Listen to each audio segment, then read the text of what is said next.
प्रिय विद्यार्थियों, हमारा मध्यकालीन काव्य कुंज पाठ्य पुस्तक का सूरदास के भ्रमर गीत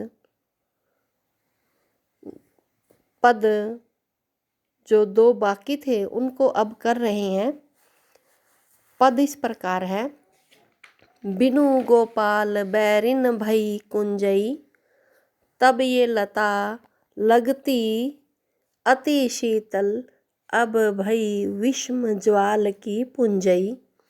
वृथा बहती जमुना खग बोलत, वृथा कमल फूले अली गूंजई। पवन पानी घन सार संजीवनी, दधि सुत कीरन भानु भई भुंजई। ए ऊधो कहियो माधव सो, मदन मारी कि नहीं हम लुंजई। सूरदास प्रभु को मग जोवत, अखियाँ भई वरन जो गूंजई। सबसे पहले प्रसंग प्रस्तुत पंक्तियाँ मध्यकालीन काव्य कुंज में संकलित सूरदास जी द्वारा रचित भ्रमर गीत विरह चित्र से ली गई हैं। इन पंक्तियों में सूरदास जी ने गोपियों की विरह व्यथा का वर्णन किया है। जब श्री कृष्ण जी उद्धव को योग साधना का संदेश दे करके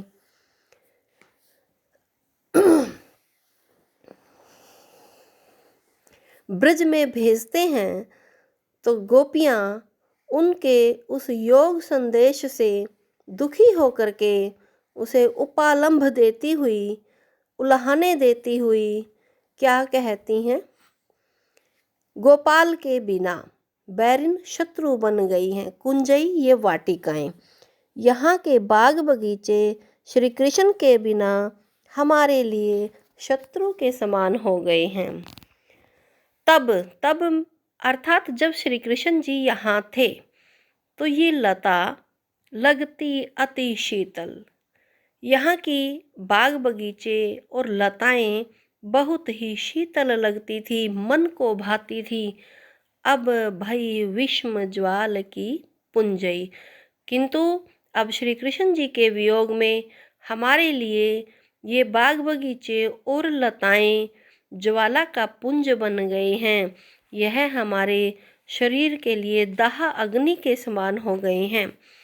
वृथा बहती जमुना, अब हमारे लिए यमुना का भी कोई महत्व नहीं है, यह भी बहती हुई हमें व्यर्थ नजर आती है। खग बोलत, पक्षी बोलते हैं, वो भी व्यर्थ ही लगते हैं। वृथा कमल फूले अली गुंजई, कमलों का खिलना और भंवरों का गूंजना ये सब व्यर्थ नजर आता है।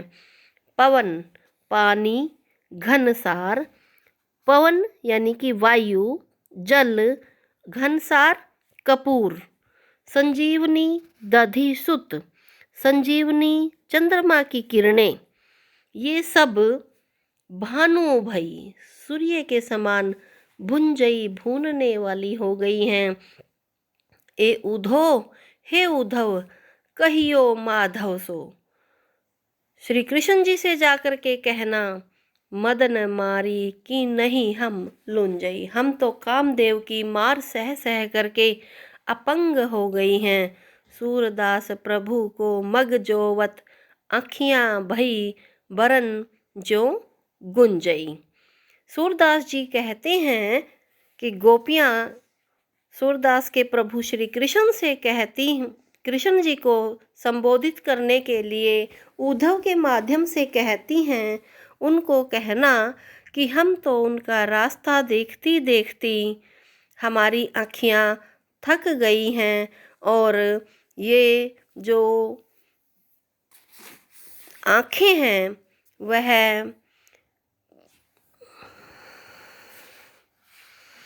गुंज के समान हो गई है, यानी गुंजई लाल कलर होता है, तो आँखें राह देखती देखती लाल हो गई हैं। इन पंक्तियों में श्री कृष्ण के वियोग में गोपियों की जो व्यथा है, जो स्थिति है, उसका वर्णन किया गया है। भाषा सहज, सरल और भावानुकूल है। अनुप्रास मानवीकरण और उत्प्रेक्षा अलंकारों का प्रयोग है। माधुर्य गुण है व दृश्य बिंब का प्रयोग हुआ है। दूसरा अंतरा, बार बार प्रसंग को न दोहराते हुए हम केवल व्याख्या करेंगे। अब ऊधव न हम बिरही ना तुम दास, कहत सुनत घट प्राण रहत हैं, हरि तजी भजऊं आकाश। बिरही मीन मरत जल बिछुरे, छाड़ी जियन की आस, दास भाव नहीं तजत पपहिया, बरु सही रहत प्यास। प्रगट प्रीति दशरथ प्रतिपाली, प्रीतम के वनवास, सूर श्याम सो दृढ़ व्रत कीन्हों, मेटी जगत उपहास। उद्धव को उलाहना देते हुए गोपियाँ कहती हैं कि हे उद्धव, न तो हम ऐसी वियोगिनी हैं, न ही तुम ऐसे भक्त हो, कहत सुनत घट प्राण रहत, जिनके कहने से या सुनने से भी प्राण घट के अंदर, हृदय के अंदर, शरीर के अंदर अभी भी मौजूद हैं। हरि तजी भजऊं आकाश।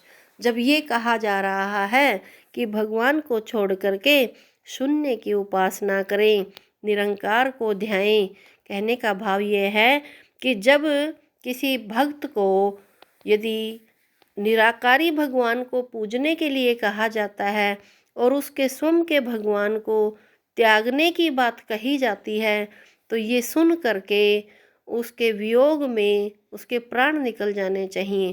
परंतु ना तो यहाँ हमारे ही प्राण निकले हैं और न उद्धव आपके प्राण निकल रहे हैं। इसलिए न तो हम सच्ची विरहिणी हैं और ना ही तुम सच्चे सेवक हो। विरही मीन मरत जल बिछुरे, छाड़ी जियन की आस। सच्ची विरहिणी तो वो मछली है जो जल में रहती है, परंतु जल से वियोग होने पर अपने प्राणों को त्याग देती है। दास भाव नहीं तजत पपहिया। पपहिया जो है अपनी दासता के भाव को नहीं छोड़ता है, जो स्वाति नक्षत्र की बूंद के प्रति अपने भाव रखने के कारण बरसते हुए पानी में भी प्यास से मर जाता है, परंतु वह आशा बनाए रखता है कि वह अपने नक्षत्र की बूंद के बिना नहीं रह सकता। प्रकट प्रीति दशरथ प्रतिपाली, प्रीतम के वनवास। सच्चा प्रेम तो प्रकट किया था दशरथ राजा ने अपने प्रिय पुत्र के वनवास चले जाने पर प्राण त्याग करके। सूर श्याम सो दृढ़ व्रत कीन्हो, मेटी जगत उपहास। सूरदास जी कहते हैं, गोपियाँ कहती हैं कि हमने भी श्री कृष्ण के प्रति अब दृढ़ व्रत कर लिया है कि हम उन्हीं को भजेंगी, उन्हीं की भक्त रहेंगी। इस संसार के लोग चाहे हमारा उपहास उड़ाते रहें, हम उस उपहास की परवाह न करते हुए श्री कृष्ण की ही भक्ति में विश्वास रखेंगे, उन्हीं से हम प्रेम करेंगे। इस अंतरे के अंदर श्री कृष्ण के प्रति गोपियों का स्नेह प्रकट हुआ है। वह अपने एकनिष्ठ प्रेम का परिचय दे रही हैं। तत्सम तद्भव शब्दावली है, श्रृंगार रस है, माधुर्य गुण है, संवाद शैली है, व दृश्य बिंब का प्रयोग हुआ है।